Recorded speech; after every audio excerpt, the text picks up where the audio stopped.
I'm gonna give you a minute to guess the meaning of this word. Vergetriskidecaphobia.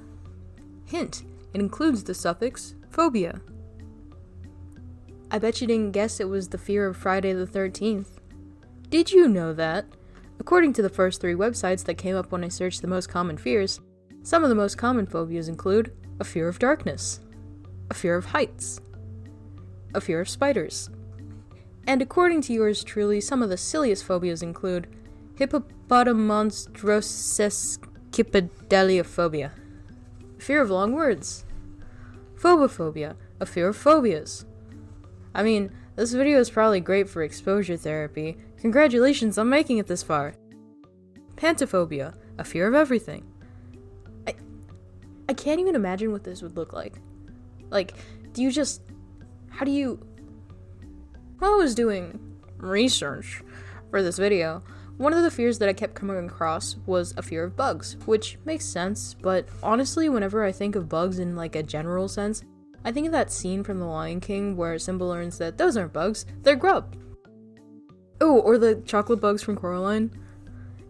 And to be honest, I never really found myself afraid of butterflies or grasshoppers as a kid because usually I was focusing more on catching as many as I could before releasing them all at once. Another one I kept coming across was mirrors, specifically in the dark, which I think may have inspired me to be a little bit more afraid of my bathroom because I just tried looking at my reflection with the lights off, and Mirror Me totally wants to replace me and banish me to the reflection realm for all of eternity. Another fun one is the fear of falling into sewer grates or manholes, etc., etc. So, realistically, I know that manholes are designed so that the covers don't fall in, but like, what if my foot landed like a little bit too hard and I ended up falling into the sewer back rooms with no chance of escape? I know that it's probably only big enough for someone to stand up straight and do maintenance down there, but my mind keeps telling me that actually it's a 10-meter jump, and it's definitely as confusing as the Paris catacombs. Another standard fear is dropping something on your foot. I've dropped knives on more than one occasion, and luckily I've yet to suffer the consequences, but I think the safety of my feet is partially because of my super cool and inhuman reflexes. Now onto my unrealistic fears. Number 1. Floating up and into space. Have you ever hung upside down on monkey bars and imagined what would happen if the ground were the ceiling and gravity were suddenly reversed? Or like, you know those houses that are meant to be upside down? Imagine trying to live permanently upside down, or having to put your faith in a pair of... what are those? Lead? Iron? Tungsten? Some sort of metal alloy? I can see some sort of cloth in there too, but like, imagine the blisters. Or what if the class broke while you were at work? I gotta go home. What? You just got here. Why? Family emergency? The world is not made for upside down people. This one's obviously just silly. Wait. Number 2. No one in my immediate circle remembering me, despite evidence of me existing. Who are you again? What do you mean? What are you doing back here? Are you new here or something? Have you ever had to explain something to someone? Maybe a friend of yours missed class, or maybe you were late for something and had to explain that there was construction or the bus was delayed due to freezing rain. How about a joke? Ever tried actually explaining the punchline of something instead of just brushing it off? You know that blank stare they give you? Imagine that, but instead of explaining the punchline of a joke, you're trying to convince someone who views you as a complete stranger why you're still best friends at the ripe age of 20-something, even though you can remember every embarrassing thing that has ever happened to them since age 12. I feel like having to explain a decade's worth of interactions to everyone all over again would be exhausting. My memory is already kinda iffy. I mean, I can hardly remember what I ate today, if I ate today, and you're telling me that not only do I have to recall every significant interaction that we've had, but I also have to persuade you into believing that us having food poisoning together at 3 a.m. somehow brought us closer together as friends? I feel like the scenario would also be a bit of a dilemma, because if I know everything about them and they know nothing about me, then I feel like a bit of a stalker. Are you prepared for the consequences of that undercooked broccoli? Or worse, it'd be like trying to convince some random person off the street why you specifically should be their new best friend. At some point, it would probably feel more normal just to start over with a stranger. Like, completely from scratch.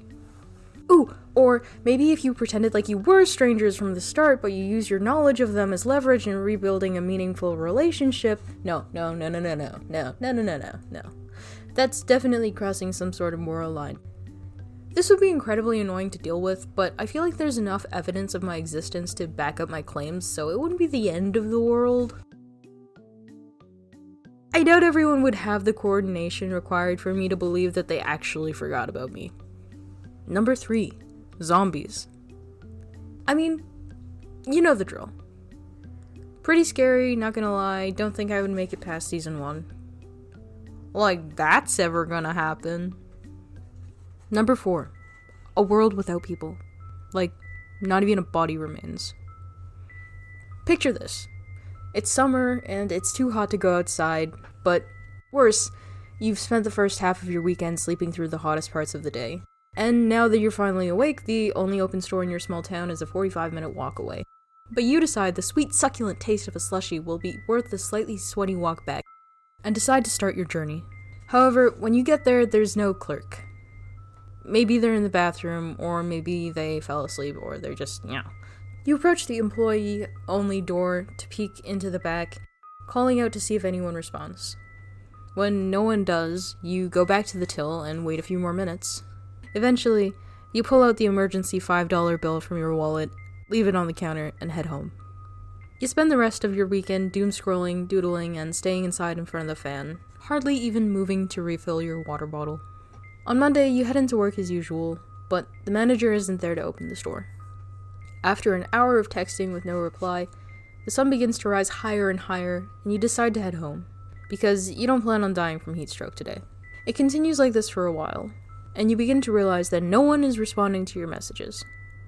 Sure, things get busy, but you're in the middle of a heat wave, and your friend not replying is kind of freaking you out a little bit, so you decide to head over to check on them just in case.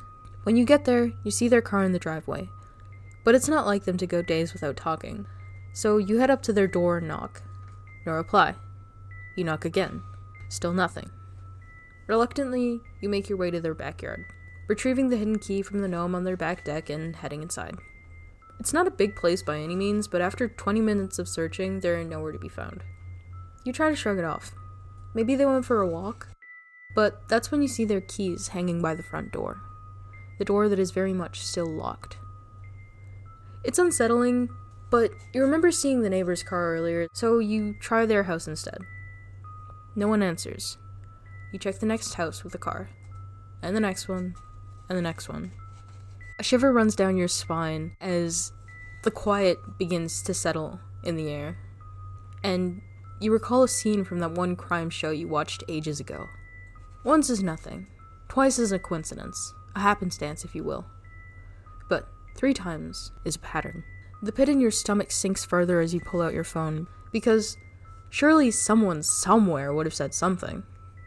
The 24-hour live stream that kept you company when things got too quiet is no longer there. In fact, you can't find a single source of content that couldn't have been scheduled to go up or orchestrated by bots. It's just you. So what if one day everyone disappeared without a trace? Like, not even a body was left behind. Just nothing. I feel like with this fear, it's kind of tricky because, like, what if it's just really quiet because I missed some important news update? Like, for some reason, the whole city had to evacuate? Or everyone's sheltering in place? Or what if everyone collectively decided to host a big event and just forgot to invite me? I start feeling crazy after about 10 hours of not seeing or interacting with other people, but luckily I live close enough to other people where a simple walk usually helps me to shake this off. But can you imagine the constant torture of thinking you see or hear something in the distance, only to investigate and discover you're all alone? I think this started back when I watched I Am Legend for the first time.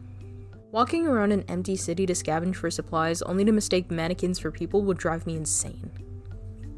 Or during COVID, when videos of empty cities were all over the place.